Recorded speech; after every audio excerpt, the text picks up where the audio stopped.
Joining us. Case, good morning. How much sleep last night? Not a lot, man. Not a lot.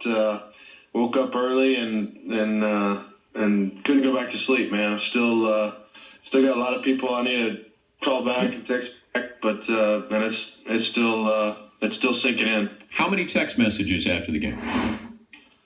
I still have about 250. I haven't. I've started returning, but that's about what I have left on my phone right now. Okay, take us in the huddle with 10 seconds to go. And I want to know where your confidence level is. Be honest with me. And then I want to know what the play call is. Take us in, and then we'll let it unfold from there. You know, man, they asked me to remember last night, and, I barely remember the huddle. I remember calling the play. You know, at that point, you're kind of just, scratching and clawing, just trying to get the ball off, trying to get it downfield, trying to give your guy a chance. I remember telling those guys, hey, let's, I'm going to give one of you guys a chance. Y'all stay up here, ready to go. And, it was absolutely nuts. But was whoever caught it, were they instructed to go out of bounds so you get a chance for a last-second field goal? Yeah, we were in a mode for get out of bounds. We call it we have a code name for it, but it's just basically, hey, if you catch the ball, get out of bounds. We don't have any more timeouts. It's just kind of an alert for those guys to know that they need to get out of bounds. And I think everybody in the stadium was yelling at Diggs to get out of bounds, and then a half second later, everybody's yelling at him to run. So it was pretty incredible moment, pretty incredible play. When did you realize you just won the game? Maybe this morning when I woke up. No, but when you throw the ball, I don't know if your view is obstructed there, and then you see Diggs, and then all of a sudden you're kind of looking up, and then you take your helmet off wait, we just won this game. Yeah, I saw him go for the ball. I let it go, and I knew it was going to be in a good spot, and I see him go for the ball. Oh, he's got a chance at this. He comes down with it, and I was like, oh, he caught it. Get out of bounds. And then he turns and he falls and he puts his hand down, and and at that point he's running to the end zone and everybody's going crazy, and I think it's like you said, I was just I don't even have words for it, man. I couldn't believe what was happening. I didn't know what was happening, and it was unbelievable. What did you think when the Saints went down and took the lead? Well, when we you're talking about the first time? No. When you were down, so when you finally get the ball back, after Breeze led them down and they kicked the field goal, what were you thinking? Well, obviously we went down and got a field goal, and I felt good about that drive, putting ourselves in a chance to win, and something you always want to do is lead drives like that in important times.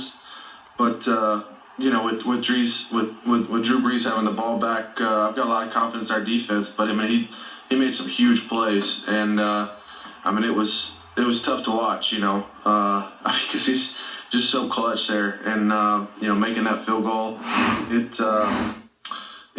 was tough to watch. I had a million emotions going through my mind, and it's hard to put into words right now, Dan. I can't.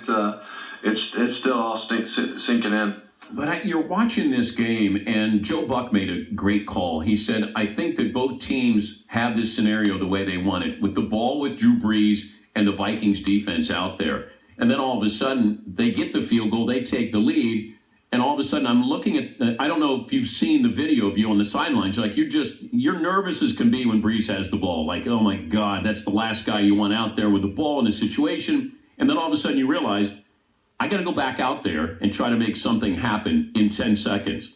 So it was this range of emotion there of, I'm watching, I'm nervous, I can't do anything about it. Now I have to do something and go out there and try to get us in field goal range. Pretty amazing, turn of events there for you.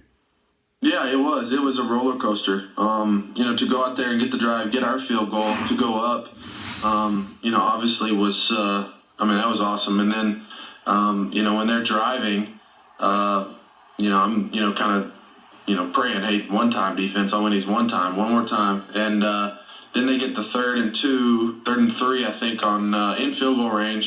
And I think there's about 33 seconds left. And I'm like, okay, we've got 2 timeouts, and we're going to stop them here. and they'll kick a field goal. And I'm like, okay, we're going to have one timeout with about 25, 28 seconds left. And that's kind of when I turned it back on. I was like, okay, like, we got to be ready to go for this thing right here. McLovin has a question for you. We're talking to Case Keenum of the Vikings. Yes, McLovin. Yeah, serious football X's and O's. So, win or lose next week, Case, where am I staying Super Bowl week in Minnesota? The downstairs guest room or the upstairs bedroom? When I'm crashing at your place? Well, there's unfortunately Hotel Keenum gonna have a serious Super Bowl week. Wait, you're booked up already? Well, it's we got some pre-booking already going on. Case, when I told you in July exactly how this was going to unfold down to this play, you said, well, if that happens, you can crash in my house. Remember that conversation? I mean, I do have a garage. It's not heated, but it throws air mattresses in there or something. Did Mike Zimmer smile after last night's game, Case? He did, yeah. Oh, he did. Oh, he did. Did anybody get a picture? I don't know. I haven't seen one. I think those deals, like, it's elusive. You can't get it in a picture. It's impossible to. When do you watch film of this game? I'll watch it here in a little bit. I just got in. My family left this morning. I think we meet here in a couple hours, go over the film, and then it's on to the next one. Yeah, and you got to tell yourself and everybody else that you got to, like, you can only enjoy this for so long, and then all of a sudden, like, you got to, like, 2 more hours you get to enjoy this, and then all of a sudden Mike Zimmer's going to bring you back to reality and say, all right, let's look at the Eagles here. Yep, 24-hour rule, man. I think we got a few more hours on that, but we got a really, really cool opportunity ahead of us, and it'd be a shame to waste what's happened so far. It was fun. Happy for you, and good luck against the Eagles, and we'll see you in Minneapolis.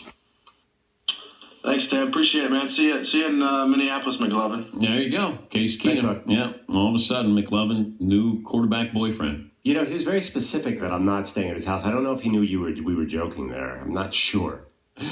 Were you joking? Well, I you are now. I am now. Yeah. I thought you were putting me up in my hotel, if we stay late. That yeah.